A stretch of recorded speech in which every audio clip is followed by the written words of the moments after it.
Right మరొక breaking చూస్తున్నాం. రాష్ట్ర సీఎం రేవంత్ రెడ్డిని కాంగ్రెస్ పార్టీ ఆదిలాబాద్ నియోజకవర్గ ఇన్ఛార్జ్ కంది శ్రీనివాసరెడ్డి మర్యాదపూర్వకంగా కలిశారు. జూబ్లీహిల్స్లోని సీఎం నివాసంలో కలిసిన కంది శ్రీనివాసరెడ్డి ఆదిలాబాద్ నియోజకవర్గ సమస్యలు సీఎం దృష్టికి తీసుకువెళ్లారు. ఆదిలాబాద్ అభివృద్ధిపై తనకు ప్రత్యేక విజన్ ఉందని, సాగునీరు, తాగునీరు, విద్య, వైద్యపరంగా అన్ని రంగాల్లో ఆదిలాబాద్ను ముందుకు తీసుకువెళ్లే విజన్ డాక్యుమెంటరీ త్వరలోనే ప్రకటిస్తామని సీఎం ఈ సందర్భంగా చెప్పారు.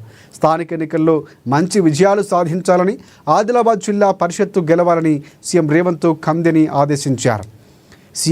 సీసీఐతో పాటుగా స్థానిక అంశాలపై కూడా వినతులు సమర్పించగా సానుకూలంగా స్పందించారు సీఎం. త్వరలోనే ఆదిలాబాద్ జిల్లా పర్యటనకు వస్తారని సీఎం చెప్పారు.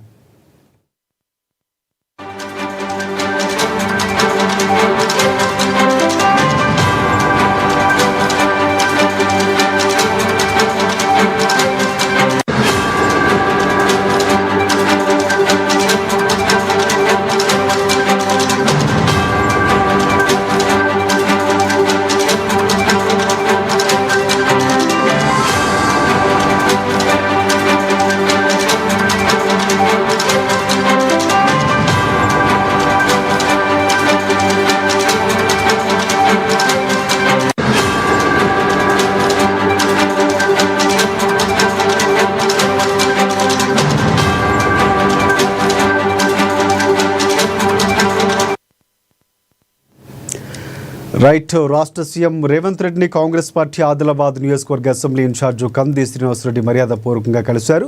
జూబ్లీహిల్స్లోని సీఎం నివాసంలో కలిసిన కంది శ్రీనివాసరెడ్డి ఆదిలాబాద్ నియోజకవర్గ సమస్యలు సీఎం దృష్టికి తీసుకువెళ్లారు. ఆదిలాబాద్ అభివృద్ధిపై తనకు ప్రత్యేక విజన్ ఉందని, సాగునీరు, తాగునీరు, విద్య, వైద్యపరంగా అన్ని రంగాల్లో ఆదిలాబాద్ను ముందుకు తీసుకువెళ్లే విజన్ డాక్యుమెంట్ త్వరలో ప్రకటిస్తామని సీఎం ఈ సందర్భంగా చెప్పారు. అలాగే స్థానిక ఎన్నికల్లో మంచి విజయాలు సాధించాలని, ఆదిలాబాద్ జిల్లా పరిషత్తు గెలవాలని సీఎం రేవంత్ రెడ్డి కందిని ఆదేశించారు. సీసీఐతో పాటుగా స్థానిక అంశాలపై వినతులు సమర్పించగా సానుకూలంగా స్పందించారు సీఎం. త్వరలోనే ఆదిలాబాద్ జిల్లా పర్యటనకు వస్తారని సీఎం రేవంత్ రెడ్డి చెప్పారు. ఇదే అంశానికి సంబంధించి పూర్తి అప్డేట్స్ అందించేందుకు ఆదిలాబాద్ నుంచి మా రీజనల్ కోఆర్డినేటర్ సత్యనారాయణ మనకి ఫోన్ లైన్లో సిద్ధంగా ఉన్నారు. సత్యనారాయణ, చెప్పండి, పూర్తి అప్డేట్స్ ఏంటి? ఆదిలాబాద్కు సంబంధించి చాలా సమస్యలు ఆయనకు వివరించినట్లు తెలుస్తుంది కంది శ్రీనివాసరెడ్డి, పూర్తి అప్డేట్స్ ఏంటి?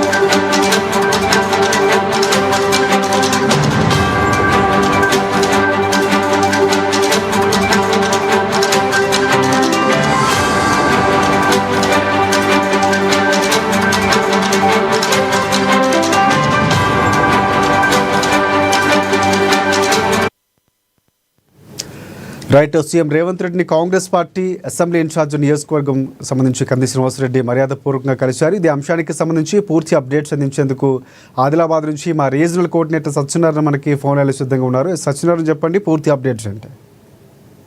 Good morning Rajashekar. అయితే నిన్న CM Revanth Reddy Adilabad Congress party assembly incharge Kandi Srinivasa Reddy camp office లో మర్యాదపూర్వకంగా కలిశారు. ఆ తర్వాత ఆ ఇద్దరి మధ్య కూడా దాదాపు చాలాసేపు ఒక చర్చ అయితే జరిగినట్టుగా మనకు సమాచారం వస్తుంది. ప్రధానంగా జూబ్లీహిల్స్ లోని సీఎం నివాసంలో కలిసినటువంటి కంది శ్రీనివాసరెడ్డి ప్రధానంగా ఇక్కడ ఏదైతే ఆదిలాబాద్ నియోజకవర్గంలో ప్రధానమైనటువంటి ఒక సమస్యలు అయితే ఏవైతే ఉన్నాయో ఆ సమస్యలన్నిటి కూడా, ఎందుకంటే కంది శ్రీనివాసరెడ్డి ప్రతి వారం తన క్యాంపు కార్యాలయంలో ఒక ప్రజా దర్బార్, అంటే వినూతనమైనటువంటి ఒక రీతిలో ప్రజా దర్బార్ నిర్వహిస్తూ ప్రజల యొక్క సమస్యల్ని తెలుసుకునేటటువంటి ఒక రీతిలో కంది శ్రీనివాసరెడ్డి ప్రతి వారం నిర్వహించే ప్రజా దర్బార్లో మరి ప్రజలు పడుతున్నటువంటి ఒక సమస్యలు, ఆ తర్వాత దాన్ని కూడా ఏఐతో, ఆర్టిఫిషియల్ ఇంటెలిజెన్స్ తో, టెక్నాలజీతో నూతనంగా క్రోడీకరించినటువంటి ఒక విధానాన్ని, ఆ తర్వాత దానికి సంబంధించిన డాటాను కూడా సమస్యలు కూడా సీఎం రేవంత్ రెడ్డికి వివరించినట్టుగా మనకు సమాచారం అవుతుంది. ప్రధాన సమస్యలు అలాగే దీంతో పాటు కూడా ఆదిలాబాద్ లో ఇంకా ఇప్పుడు అభివృద్ధి కోసం తీసుకోవాల్సిన చర్యలు ఇవన్నీ కూడా చెప్తే దానికి ఆయన సానుకూలంగా స్పందించినట్టు, అలాగే అంతేకాకుండా ఆదిలాబాద్ పై తనకు ఒక ప్రత్యేకమైనటువంటి ఒక శ్రద్ధ కూడా ఉందన్నట్టుగా సీఎం రేవంత్ రెడ్డి కంది శ్రీనివాసరెడ్డితో చెప్పినట్టుగా తెలుస్తోంది. అంతేకాకుండా ఒక విజన్, ఒక ప్రత్యేకమైనటువంటి ఒక విజన్ ఉందని, ఆ విజన్ ప్రకారమే ఆదిలాబాద్ ను అభివృద్ధి చేస్తామని దాని డాక్యుమెంట్ కూడా తయారు చేస్తున్నట్టుగా కూడా చెప్పారు. అలాగే సాగునీరు ప్రధానంగా ఏవైతే బీఆర్ఎస్ గతంలో ఇచ్చినటువంటి ఒక హామీలు ఉన్నాయో, అంటే ఏదైతే 3 ప్రధాన అంశాలు, త్రాగునీరు, సాగునీరు, ఆ తర్వాత ఉద్యోగాలు, విద్య, వీటి పరంగా కూడా ఆ బీఆర్ఎస్ హామీలు తప్పిందని, కానీ మన ప్రభుత్వం మాత్రం ఖచ్చితంగా వాటికి నెరవేరుస్తూ ముందుకెళ్తామనేటటువంటి ఒక విధంగా కూడా శ్రీనివాసరెడ్డితో చెప్పినట్టుగా మనకు సమాచారం అవుతుంది. కేవలం ఈ తాగునీరు, విద్య, వైద్య పరంగానే కాకుండా టోటల్ గా ఏదైతే ఆదిలాబాద్ సంపూర్ణ అంటే పూర్తి అన్ని రంగాల్లో కూడా అభివృద్ధి చేసేటటువంటి ఒక విధంగా ప్రత్యేక చర్యలు తీసుకుందామన్నట్టుగా చెప్తున్నారు. కాకపోతే కాంగ్రెస్ పార్టీని అంతా కలిసి కూడా ఆదిలాబాద్ లో కాంగ్రెస్ అంతా కూడా కలిసి రానున్నటువంటి ఒక స్థానిక సంస్థల ఎన్నికల్లో పార్టీని మరింత పటిష్టంగా, ఇంతకు ముందు ఉన్నటువంటి కంటే కూడా మరింత పటిష్టపడుతూ స్థానిక సంస్థల్లో ఖచ్చితంగా గెలిపే లక్ష్యంగా ప్రతి ఒక్కరు కూడా కలిసికట్టుగా పనిచేయాలని కూడా కంది శ్రీనివాసరెడ్డికి సీఎం రేవంత్ రెడ్డి సూచించినట్టుగా తెలుస్తోంది. ఖచ్చితంగా జడిపి పీఠాన్ని కాంగ్రెస్ కైవసం చేసుకోవాలి అనేటటువంటి ఒక ధీమాను కూడా ఆయన వ్యక్తం చేసినట్టుగా, ఖచ్చితంగా ఇది సాధించాలని కూడా శ్రీనివాసరెడ్డితో చెప్పినట్టుగా కూడా తెలుస్తోంది. అయితే దీంతో పాటు కాకుండా ఇక్కడ ప్రధానమైనటువంటి ఆదిలాబాద్ నియోజకవర్గంలో ప్రధానమైనటువంటి 5 డిమాండ్లు అయితే ప్రజల్లో అయితే ఎప్పటి నుంచో ఉన్నాయి. ఆ 5 డిమాండ్లపై కూడా చర్చకు వచ్చినట్టుగా కూడా తెలుస్తోంది. అందులో ప్రధానమైనటువంటిది CCI, ఈ సిమెంట్ ఫ్యాక్టరీ కనుక తెరిచినట్టయితే, ఆ 5 డిమాండ్లో ప్రధానమైనటువంటి CCI కనుక తెరిచినట్టయితే ఖచ్చితంగా ఇక్కడ ఉన్నటువంటి ఒక యువతకి కావచ్చు, వీళ్ళకి ఉద్యోగ ఉపాధి అవకాశాలు ప్రత్యక్షంగా పరోక్షంగా కూడా వేలాది మందికి ఒక రకమైనటువంటి ఉపాధి దొరికే అవకాశం అయితే ఉందన్నట్టుగా కూడా అదే దానిపై ఇప్పటికే ఇటు కేంద్ర మంత్రులతో కూడా గతంలో ఢిల్లీ వెళ్ళినప్పుడు ఏదే అంశంపై సీఎం రేవంత్ రెడ్డి కూడా చర్చలు అయితే జరిపారు. సో అది ఒక సానుకూలంగా స్పందన అయితే కనిపించినట్టుగా మనకు సమాచారం ఉంటుంది. త్వరలో కూడా ఆదిలాబాద్ కి మంచి శుభవార్తలు అయితే రానున్నట్టుగా కూడా మనకు తెలుస్తోంది. అంతేకాకుండా ఒక హామీ కూడా శ్రీనివాస్ సీఎం రేవంత్ రెడ్డి కూడా ఇచ్చినట్టుగా, ఎందుకంటే త్వరలో తను ఆదిలాబాద్ లో పర్యటిస్తాను అనేటటువంటి ఒక విషయాన్ని కూడా కంది శ్రీనివాస్ రెడ్డితో సీఎం రేవంత్ రెడ్డి చెప్పినట్టుగా కూడా మనకు సమాచారం వస్తుంది. ఓవరాల్ గా చూస్తే మర్యాదపూర్వకంగా కలిసినటువంటి భేటీలో ఆ జిల్లాకు సంబంధించి, నియోజకవర్గానికి సంబంధించి, పార్టీకి సంబంధించి అనేకమైనటువంటి ఒక విషయాలు చర్చకొచ్చినట్టుగా ప్రధానంగా తెలుస్తున్నారు.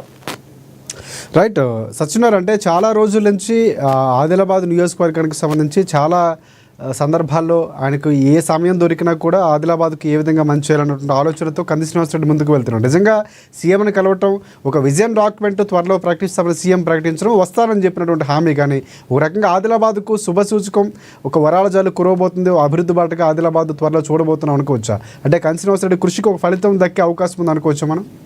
ఖచ్చితంగా అనుకోవచ్చు రాజశేఖర్. ఎందుకంటే ముఖ్యమంత్రి రేవంత్ రెడ్డి అప్పుడు స్థానిక సంస్థల ఎన్నికల్లో, అదైతే అసెంబ్లీ ఎన్నికల్లో కావచ్చు, పార్లమెంట్ ఎన్నికల్లో కావచ్చు, లేదంటే ఆయన టీపీసీసీ అధ్యక్షుడిగా ఉన్నప్పుడు కూడా ఆదిలాబాద్ జిల్లా మీద ఒక ప్రత్యేకమైనటువంటి ఒక ఫోకస్ అయితే పెట్టినట్టుగా, ఎందుకంటే ఆయన మొదటి పర్యటన అంటే ప్రచారానికి సంబంధించి ఆదిలాబాద్ జిల్లాని ఎంచుకోవడం, అలాగే ఇక్కడ ఉన్నటువంటి ఒక ఆదిలాబాద్ లో నాగోబా తల్లిని ప్రతి సంవత్సరం ఆయన ఇక్కడ వచ్చి దర్శించుకోవడం, ఆ తర్వాత ఇక్కడ ఉన్నటువంటి ఆదివాసీ సంస్కృతి సాంప్రదాయాల పట్ల ఒక ప్రత్యేక శ్రద్ధ ఆయన కనబరచడం, ఆ తర్వాత కంది శ్రీనివాసరెడ్డి భేటీలో ఇవన్నీ కూడా చర్చకు రావడం అనేటటువంటిది ఖచ్చితంగా ఆదిలాబాద్ నియోజకవర్గానికి, జిల్లాకు, ప్రత్యేకించి కాంగ్రెస్ పార్టీకి, అంటే ఈ విధంగా అంటే పార్టీ పరంగా చూస్తే కాంగ్రెస్ పార్టీ శ్రేణులకు కూడా ఒక రకమైనటువంటి ఒక శుభవార్తగానే మనం భావించవచ్చు. ఎందుకంటే ఇంతేకాకుండా ఎప్పటి నుంచో నియోజకవర్గంలో ఆదిలాబాద్ జిల్లాకు సంబంధించి కొన్ని ఏవైతే నామినేటెడ్ పోస్టులు కూడా మరి బయటకు వచ్చేటటువంటి ఒక నామినేషన్ పోస్టులు ఖరారయ్యేటటువంటి ఒక అవకాశం కూడా బహుశా కనిపిస్తుందేమనేటువంటి ఒక సందర్భం కూడా తెలుస్తోంది. అది కాంగ్రెస్ శ్రేణులకు ఒక శుభవార్తగానే మనం చూసుకోవచ్చు. అంతేకాకుండా నియోజకవర్గానికి సంబంధించి ఆయన ఇచ్చినటువంటి ఒక హామీలు, అంటే ప్రధానంగా ఈ తాగునీరు, ఎందుకంటే ఇవి మౌలిక సదుపాయాలు కాబట్టి మౌలిక సదుపాయాలన్నీ కూడా ఆదిలాబాద్ నియోజకవర్గంలో ఖచ్చితంగా తీరిస్తే అందుకు మించినటువంటి ఒక అభివృద్ధి మరొకటి ఏముండదన్నటువంటి ఒక సందర్భం అయితే అందరిలో ఉంటుంది కాబట్టి ఖచ్చితంగా కంది శ్రీనివాసరెడ్డి భేటీ ఇటు నియోజకవర్గంతో పాటు జిల్లాకు కూడా ఒక మంచి శుభ పరిణామంగా భావించవచ్చు Rajasekhar. Right, thanks for updates Satyanarayana.